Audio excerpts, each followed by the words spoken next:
Bharuch Saint Xavier સ્કૂલમાં principal Kamlesh Raval દ્વારા આચરવામાં આવેલ દુષ્કર્મ બાદ આજે સ્કૂલની શિક્ષિકાના પતિ અને ભૂતપૂર્વ વિદ્યાર્થી એવા 2 સંતાનના પિતાએ પીડિતાને ભોગ બનાવ્યો હોવાની ચોંકાવનારો કિસ્સો સામે આવતા ચર્ચા મચી જવા પામી છે। 15 દિવસના સમયગાળામાં રોની ઉર્ફ ફિલિપ એ દુષ્કર્મ અને સૃષ્ટિ વિરુદ્ધનું કૃત્ય આચરતા પીડિતાએ ભરૂચ એ ડિવિઝન પોલીસ મથકમાં વધુ એક ફરિયાદ નોંધાવી છે। ભરૂચની સેન્ટ ઝેવિયર સ્કૂલમાં ઉજવાયેલા સાપ્તાહિક મહોત્સવ બાદ એક પછી એક દુષ્કર્મની 2 ફરિયાદ નોંધાતા ચર્ચામાં આવી ગઈ છે અને સેન્ટ ઝેવિયર સ્કૂલના પ્રિન્સિપાલ કમલેશ રાવલે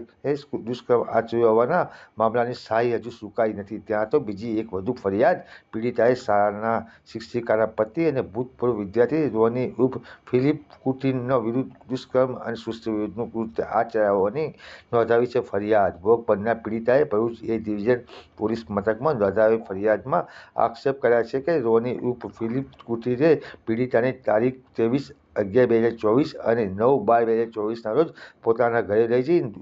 દુષ્કર્મ અને સૃષ્ટિ વિરુદ્ધનું કૃત્ય આચર્યું હોવાના ગંભીર આક્ષેપો કર્યા છે। પીડિતાએ ફરિયાદમાં આક્ષેપો કરતા કે બળાત્કારી રોની ઉર્ફ ફિલિપ